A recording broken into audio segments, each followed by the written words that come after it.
మన అందరికీ ఈ ఓఆర్ఎస్ఎల్ గురించి వెళ్ళే కాంట్రవర్సీస్ గురించి బాగా తెలుసు కదా. కానీ ఇంకా ఇలాంటి సూపర్ మార్కెట్స్లో వీటిని సేల్ చేస్తున్నారు. దీని గురించి ఇంకా క్లియర్గా స్టూడియోలో చూద్దాం. మన ఇంట్లో పిల్లలకి ఈ డయేరియా, వామిటింగ్ లేదా ఎటువంటి వీక్నెస్ వస్తే మనం త్వరగా ఏం చేస్తాము? వెంటనే షాప్కి వెళ్ళి ఇలాంటి ఫ్రూటీ లేదు ఇలాంటి యాపీ ఫిస్ని కొనుక్కుంటామా, లేదు ఇలాంటి ఓఆర్ఎస్ఎల్ని కొనుక్కుంటామా? ఈ యాపీ ఫిస్, ఫ్రూటీ, ఓఆర్ఎస్ఎల్ ఇవి అన్నీ బేసిక్లీ సేమ్ షుగర్ బీవరేజెస్. కానీ ఈ ఓఆర్ఎస్ఎల్ మాత్రం మనకి ఫార్మసీలో దొరుకుతుంది కాబట్టి మనము వీటిని ఒక హెల్త్ ప్రోడక్ట్ అని కన్స్యూమ్ చేసుకుంటాము. ఈ మూడు ఒక డీహైడ్రేటెడ్ పర్సన్ లేదు కిడ్ కన్స్యూమ్ చేస్తే అది చాలా డేంజరస్గా అవుతుంది. A very big thanks to the brave pediatrician Dr. Shivaranjani Santosh. ఆమె ఈ ఫేక్ ఓఆర్ఎస్ఎల్ని ఎక్స్పోజ్ చేసే కోసం ప్రూఫ్స్ని కలెక్ట్ చేసి FSSAIలో సబ్మిట్ చేసి ఒక 8 years ఆఫ్ లీగల్ బ్యాటిల్ ఫైట్ని చేస్తున్నారు. అండ్ దాంతోపాటు సోషల్ మీడియాలో అవేర్నెస్ కూడా క్రియేట్ చేశారు. కోర్టుతో అటెన్షన్ ఈ ఫేక్ ఓఆర్ఎస్ఎల్ మీద పడేలాగా. అండ్ ఫైనలీ కోర్ట్ ఈ ఫేక్ ఓఆర్ఎస్ఎల్ మీద బ్యాన్ పెట్టింది. కానీ ఇంకా కొన్ని ఫార్మసీస్లో ఈ ఫేక్ ఓఆర్ఎస్ఎల్ని అమ్ముతున్నారు. సో ఈ ఓఆర్ఎస్ అంటే ఏంటి? 1970sలో బంగ్లాదేశ్ లిబరేషన్ వార్ టైంలో మిలియన్స్ ఆఫ్ రెఫ్యూజీస్ ఇండియాలోకి వచ్చారు. ఆ క్యాంప్స్లో శానిటైజేషన్ బాగా లేకపోవడం వల్ల మ్యాసివ్ కాలరా అవుట్ బ్రేక్ జరిగింది. థౌజండ్స్ ఆఫ్ చిల్డ్రన్స్ డయేరియా వల్ల డీహైడ్రేషన్తో చనిపోయారు. అప్పటి వరకు ట్రీట్మెంట్ అంటే IV ఫ్లూయిడ్స్ మాత్రమే, కానీ అందరికీ అవైలబుల్ కాదు. అప్పుడే ఒక brilliant Indian doctor Dilip Mahalanabis ఒక డిస్కవరీని చేశారు. Salt plus glucose plus baking సోడాని వాటర్లో మిక్స్ చేసి పేషెంట్స్కి ఇచ్చారు. రిజల్ట్స్ చూస్తే మిరాకిల్గా ఉన్నది. డెత్ రేట్ 30% నుండి జస్ట్ 3%కి డ్రాప్ అయింది. ఈ మిక్చర్ని ఓరల్ రీహైడ్రేషన్ థెరపీ అని పిలిచారు.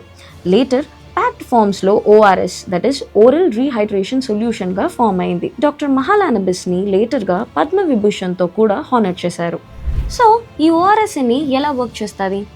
డయేరియా టైంలో మన బాడీ నుంచి water and electrolytes like sodium, potassium, chloride ions lose అవుతాయి. ఇవి జస్ట్ సాల్ట్స్ కాదు, ఇవి బాడీ సిగ్నల్స్కి ఒక ముఖ్యమైన అయాన్స్. ఇంటెస్టైన్లో ఈ గ్లూకోజ్ అండ్ సోడియం కలిసినప్పుడు వాటర్ అబ్జార్ప్షన్ జరుగుతుంది. సో కరెక్ట్ అయిన సాల్ట్ షుగర్ బ్యాలెన్స్ చాలా ఇంపార్టెంట్. ఈ ఎలక్ట్రోలైట్స్ తగ్గితే బ్రెయిన్ సిగ్నల్స్ మసిల్స్కి రీచ్ అవ్వదు. అండ్ దానివల్ల dizziness, weakness, cramps, even cardiac arrest కూడా రావచ్చు. షార్ట్గా చెప్పాలి అంటే ఈ IV ట్రిప్స్కి భయపడిన వాళ్ళందరికీ డాక్టర్ మహాలానబిస్ తయారించిన ఈ ORS ఒక లైఫ్ సేవింగ్ ఆల్టర్నేటివ్ మెథడ్గా అయింది. అది మాత్రం కాకుండా మిలియన్స్ ఆఫ్ లైఫ్స్ని కూడా సేవ్ చేసింది. ఈ ORSని తాగినప్పుడు ఈ సోడియం గ్లూకోజ్ కాంబో ఫాస్ట్గా హైడ్రేషన్ని రీస్టోర్ చేస్తుంది. కానీ ఈ ఫేక్ ORSL డ్రింక్స్లో ప్రాబ్లమ్స్ ఎక్కడుందంటే WHO ఫార్ములా ప్రకారం 1 లీటర్ రియల్ ORSలో ఉండాలి 2.6 grams of sodium chloride, 1.5 grams of potassium chloride, 2.9 grams of sodium citrate, 13.5 grams of glucose. ఇదే పర్ఫెక్ట్ రేషియో సేఫ్ రీహైడ్రేషన్ కోసం. కానీ ఈ ఫేక్ ORS డ్రింక్లో over 120 grams sugar per litre ఉంటుంది. అంటే WHO లిమిట్ కన్నా 10 times ఎక్కువ. ఎందుకు? More sugar is equal to better taste which is equal to more sales. Taste బాగుంది కాబట్టి మనకి రిఫ్రెషింగ్గా అనిపిస్తుంది, కానీ యాక్చువల్లీ డీహైడ్రేటెడ్ పర్సన్ని ఇది ఇంకా డ్యామేజ్ చేస్తుంది. మనము చాలా షుగర్ని ఇంటేక్ చేసేటప్పుడు మన ఇంటెస్టైన్లో డిజాల్వ్డ్ షుగర్ పార్టికల్స్ లెవెల్ ఇంకా ఇంక్రీజ్ అవుతుంది. అండ్ దానివల్ల ఇంటెస్టైన్లో ఆస్మోటిక్ ప్రెషర్ కూడా ఇంక్రీజ్ అవుతుంది. బ్యాలెన్స్ కోసం మన బాడీ ఇంటెస్టైన్ నుంచి వాటర్ని అబ్జార్బ్ చేయాలి, కానీ ఇక్కడ మన ఇంటెస్టైన్ బాడీ నుంచి వాటర్ని అబ్జార్బ్ చేస్తుంది. అండ్ దానివల్ల మనం ఇంకా డీహైడ్రేట్ అయిపోతున్నాము.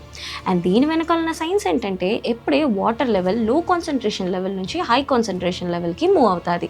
ఈ షుగరీ ఫేక్ ORS డ్రింక్స్ అన్నీ డయేరియా లేదు హీట్ ఎగ్జాషన్ టైంలో ఒక వర్స్ట్ అయిన చాయిస్. నేను చెప్పాను కదా, ఈ ప్యాక్ మీద క్లియర్గా మెన్షన్ చేస్తున్నారు చూడండి. This is only a trademark and does not represent its true nature, not a WHO oral rehydration salts అని ఈ లైన్ కూడా కోర్ట్ బ్యాటిల్ తర్వాతే పెట్టున్నారు. కానీ మనుషులందరూ ఎందుకు వీటిని మళ్ళీ మళ్ళీ కొనుక్కుంటున్నారు?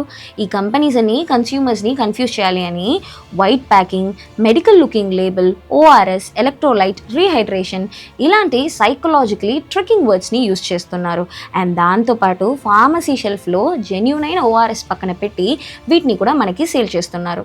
అండ్ దీన్ని చూసి మనము ఇవి సేఫ్ ప్రోడక్ట్స్ అని ఫీల్ చేస్తున్నాము. This is halo effect, which means one good impression creating total false goodness. మనము ప్యాక్లో ఉన్న ప్రింటెడ్ కంటెంట్ చదివాము. ఫార్మసీ స్టాఫ్స్ కూడా అన్నవేర్గా మనం ముందు వీడియోలో చూసిన యాంటీబయాటిక్ టాబ్లెట్స్ లాగా ఈ ఫేక్ ఓఆర్ఎస్ని ఇస్తున్నారు. పేరెంట్స్ ఏం చేస్తారు? ఇవి ఫార్మసీలో దొరుకుతుంది కాబట్టి ట్రస్ట్ చేసి పిల్లలకి ఇస్తున్నారు.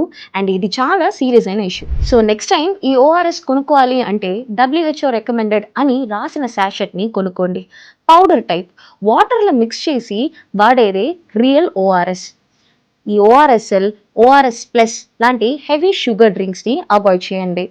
ఇది మాత్రం కాదు, మార్కెట్లో ఇంకా ఫేక్ ఆథెంటిక్ ప్రోడక్ట్స్ చాలా ఉన్నాయి.